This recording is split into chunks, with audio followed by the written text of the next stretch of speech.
siang teman-teman, saya Angela Sonika Oktavera dengan limbah 0135 dari kelompok 1 akan menjelaskan tentang pengelolaan limbah padat di rumah sakit. Jadi yang pertama itu aku mau jelasin dulu ya tentang limbah rumah sakit itu apa. Limbah rumah sakit itu limbah yang dihasilkan dari semua kegiatan rumah sakit, baik itu bersifat padat, cair, gas maupun pasta. Jadi kan karena dia berasal dari rumah sakit, jadi bisa jadi limbahnya itu tuh memiliki kayak mengandung mikroorganisme yang patogen gitu, dan dia tuh bisa bersifat infeksius, bisa berbahaya, beracun, terus juga bisa mengandung sifat radioaktif gitu. Nah, terus untuk limbah padat medis itu limbah yang berasal dari pelayanan medis, perawatan gigi, farmasi, penelitian, pengobatan, perawatan yang menggunakan bahan-bahan beracun, infeksius, dan berbahaya atau membahayakan kecuali jika dilakukan penanganan tertentu.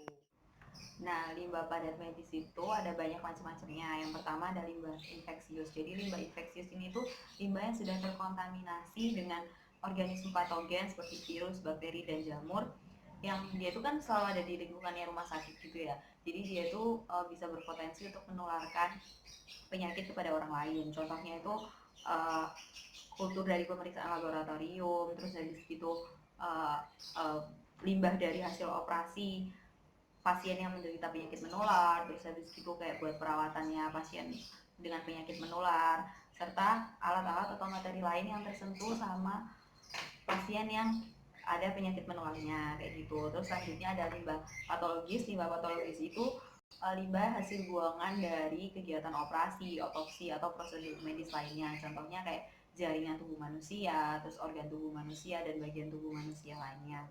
Terus ada limbah benda tajam. Limbah benda tajam ini itu limbah yang dapat menimbulkan luka tusuk atau luka gores. Jadi kayak jarum, terus gunting, pisau bedah dan lain sebagainya. Terus ada limbah sitotoksik. Limbah sitotoksik ini tuh limbah yang terkontaminasi dari persiapan dan pemberian obat untuk prosedur kemoterapi bagi pasien yang menderita kanker. Nah, di sini tuh ada kayak zat toksiknya itu yang bisa menghambat atau menghentikan pertumbuhan sel hidup kayak gitu. Jadi contohnya itu kayak obat-obatan untuk kemoterapi. Selanjutnya itu ada limbah farmasi. Limbah farmasi itu limbah yang mencakup produksi farmasi termasuk barang-barang yang digunakan untuk menangani produk farmasi. Contohnya kayak misalnya obat-obatan kadaluarsa, terus habis gitu ada kemasannya yang terkontaminasi, terus juga sarung tangan yang digunakan untuk penanganan produk farmasi. Terus ada limbah kimia. Limbah kimia itu limbah yang mengandung zat kimia yang berasal dari aktivitas diagnostik dan eksperimen serta pemeliharaan alat-alat rumah sakit dengan menggunakan desinfektan. Jadi contohnya itu kayak buat film dari foto ronsen, terus reagen di laboratorium sama desinfektan yang kadaluarsa.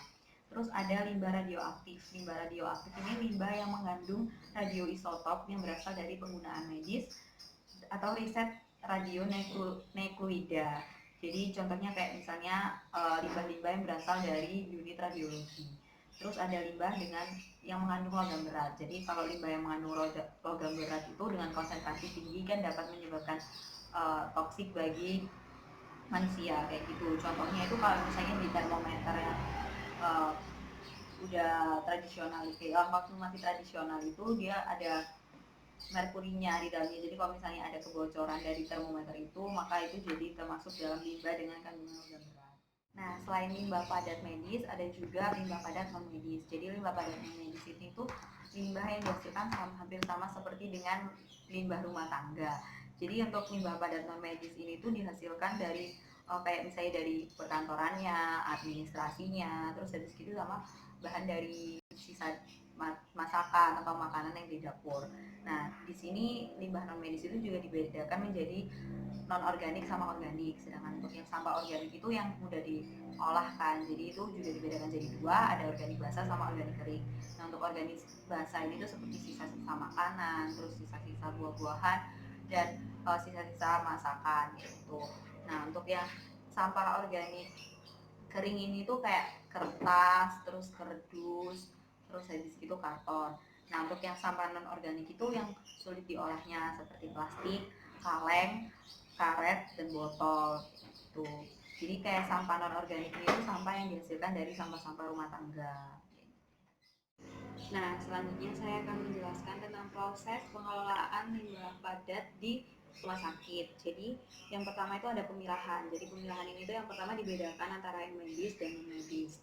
Nah, untuk yang medis sendiri itu juga dipisah-pisahkan lagi, kayak berdasarkan infeksius, terus patologis dan lain sebagainya itu kan. Jadi, mereka itu kayak ditempatin di kantong-kantong sendiri.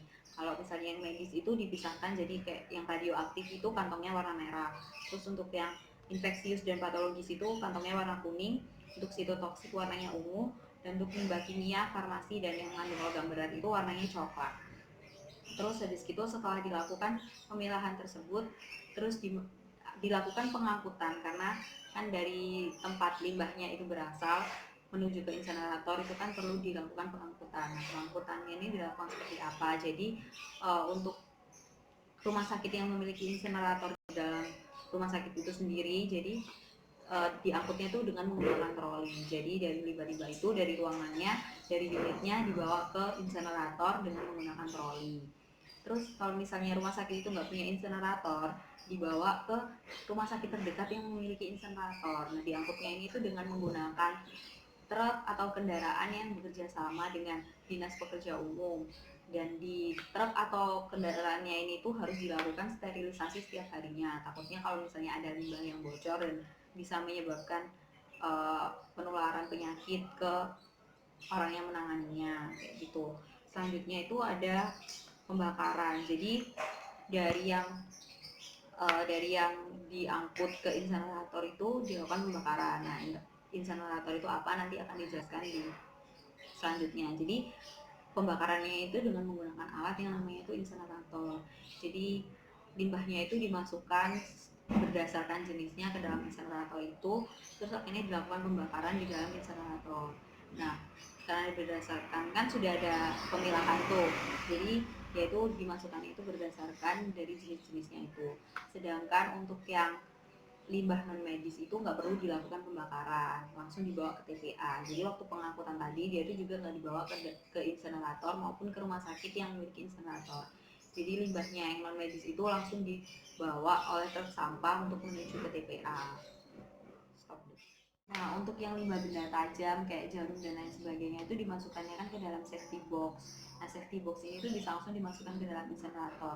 Tapi ada juga yang menggunakan metode lain. Jadi untuk jarum itu kan jadi ada tempat suntiknya, terus ada jarumnya. Jarumnya itu dihancurkan dulu dengan menggunakan needle cutter. Jadi kayak jarumnya itu dimasukin terus jadi hancur jadi serbuk gitu. Nah, setelah itu dimasukkan ke dalam needle pit. Needle pit itu galian atau sumur yang dibuat buat menimbun kayak jarumnya itu. Jadi dia itu dengan menggunakan metode korosif dengan bantuan garam sebagai zat penghangatnya. Terus selanjutnya itu ada pembuangan akhir. Jadi setelah proses insenerasi di dalam insenerator itu, limbah yang dihasilkan itu jadi dalam bentuk gas dan dalam bentuk abu. Nah, terus abunya itu kayak dimasukkan ke dalam kantong gitu. Jadi karena udah ada proses pembakaran, jadi abunya ini sudah tidak bersifat beracun. Jadi dia bisa dibuang ke TPA langsung. Nah, seperti yang tadi sudah disebut-sebut itu alatnya kan namanya insenerator. Insenerator itu adalah tungku pembakaran untuk mengolah limbah padat. Jadi dia itu mengkonversi benda padat itu tuh jadi gas dan abu. Nah, di dalamnya itu terjadi proses insenerasi itu kan. Itu kayak proses pengolahan limbah secara termal. Jadi terjadi pembakaran gitu. Tujuannya itu untuk mengurangi massa dan volume limbah, juga menghilangkan sifat berbahaya dan beracun dari limbah rumah sakit itu. Nah, kan buat masukin ke dalam insenerator itu kan kayak ada inputnya gitu kan. Nah, ada beberapa persyaratan input insenerator itu. Jadi yang pertama itu limbah harus digolongkan berdasarkan jenisnya. Kayak tadi kan makanya di prosesnya itu ada yang namanya pemilahan limbah kayak gitu. Jadi dimasukkannya itu juga berdasarkan jenisnya. Terus tidak boleh memasukkan zat yang bersifat eksplosif atau mudah meledak ke dalam insenerator, karena takutnya dapat merusak insenerator dan dapat meledak di dalamnya. Kemudian kapasitas limbah itu harus disesuaikan dengan kapasitas alatnya, karena nggak semua limbah langsung dimasukkan, jadi kayak dipaskan dulu. Terus karena insenerator ini menggunakan listrik, jadi daya listrik yang disediakan itu juga harus pas. Terus juga ada syaratnya itu insenerator itu disarankan untuk dipanaskan terlebih dahulu. Kalau misalnya dia sudah pada temperatur yang tepat baru dimasukkan, baru dilakukan pembakaran kayak gitu. Itu supaya inseneratornya juga lebih awet gitu. Kemudian saya akan menjelaskan tentang sistem mekanisme kerjanya dari insenerator ini, juga akan menyebutkan beberapa kayak bagian-bagian yang ada di dalam inseneratornya itu. Jadi yang pertama ada primary chamber.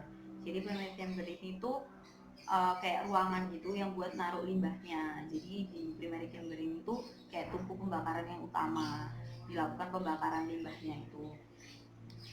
Nah, untuk primary, di dalam primary chamber itu kan ada yang namanya primary burner yang fungsinya dia itu buat menghancurkan. Jadi primary chamber itu ruangannya, terus untuk penghancurannya itu atau pembakarannya itu alatnya namanya primary burner. Jadi limbahnya itu dihancurkan oleh primary burner itu. Nah, terus ada yang namanya bagian access air supply. Jadi access air supply ini tuh kan kalau misalnya pembakaran kan kita butuh O2 ya, jadi butuh udara. Akhirnya ada alat yang bagian yang namanya access air supply itu buat menyalurkan udara atau mengirimkan udara ke dalam primary chambernya itu. Jadi tetap ada udara yang masuk gitu ke dalam primary chambernya. Terus kemudian ada yang namanya secondary chamber. Jadi secondary chamber ini tuh untuk pembakaran yang kedua. Pembakaran kedua ini tuh gunanya apa sih? Gunanya itu dia tuh kayak mengolah hasil dari pembakaran yang pertama. Jadi pembakaran pertama itu hasilnya itu ada abu sama gas. Nah, untuk gasnya ini tuh sebelum dibuang ke udara bebas itu harus dilakukan pembakaran ulang di secondary chamber biar dia tuh nggak berbahaya. Nah, di dalam secondary chamber ini ada yang namanya auxiliary burner. Jadi dia itu fungsinya ya untuk pembakaran yang kedua itu, untuk mengolah gasnya sehingga dia itu gasnya itu cuma jadi gas CO2 dan menghasilkan H2O kayak gitu. Terus ada yang namanya gas vortex. Gas vortex ini tuh ya untuk tempatnya dari gas yang sudah diolah itu. Jadi untuk yang primary chamber dia itu kayak punya suhu temperatur gitu antara 600 sampai 800 derajat Celcius. Sedangkan untuk yang secondary chamber itu temperaturnya sekitar 800 sampai 1000 derajat Celcius. Kayak gitu. Jadi yang setelah kedua proses ini baik di primary chamber sama secondary chamber itu nanti hasil dari pembakaran menggunakan insenerator ini tuh ada abu, H2O sama CO2. Nah, selanjutnya saya akan menjelaskan tentang studi kasus yang diangkat oleh kelompok kami.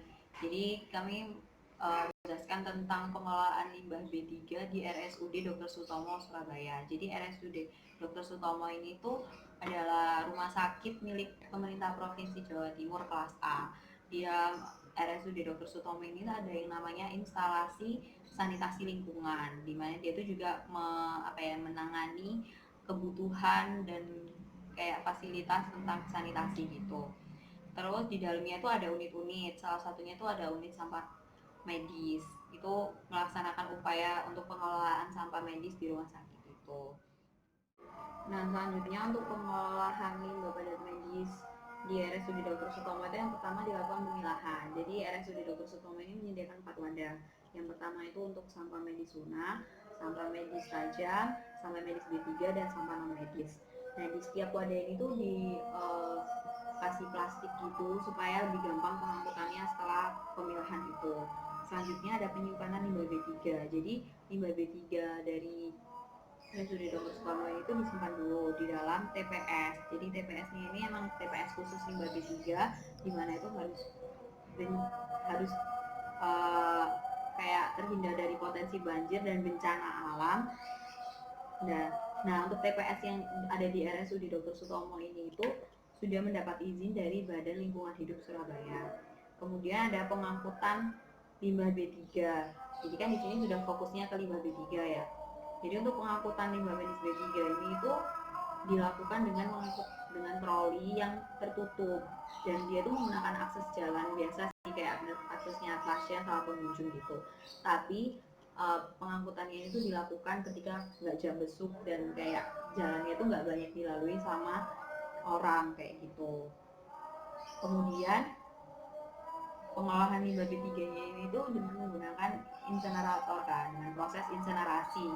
Jadi kan seperti yang sudah saya jelaskan tadi, limbahnya ini tuh dimasukkan ke dalam insenerator itu. Jadi di insenerator yang primary chambernya itu pembakarannya itu dengan temperatur minimal 800 derajat Celcius kalau di RSUD Dr. Sutomo ini. Nah, untuk yang secondary chamber itu dia menyetel dengan minimal temperaturnya itu 1000 derajat Celcius seperti itu. Nah, proses insenerasi di insenerator RSUD Dr. Sutomo ini itu dilakukan sehari sekali karena kapasitas sampahnya itu kayak banyak banget kan di rumah sakit ini.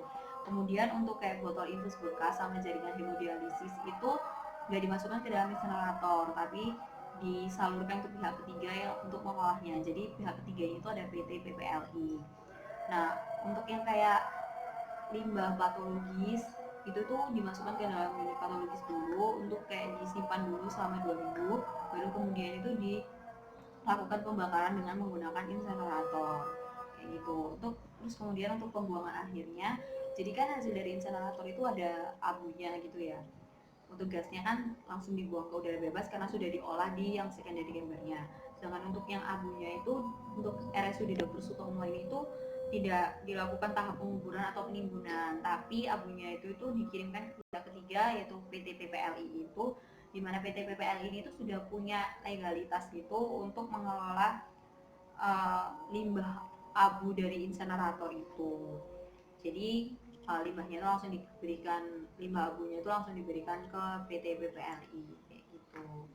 Sekian presentasi saya tentang pengolahan limbah padat di rumah sakit, limbah padat medis di rumah sakit. Terima kasih.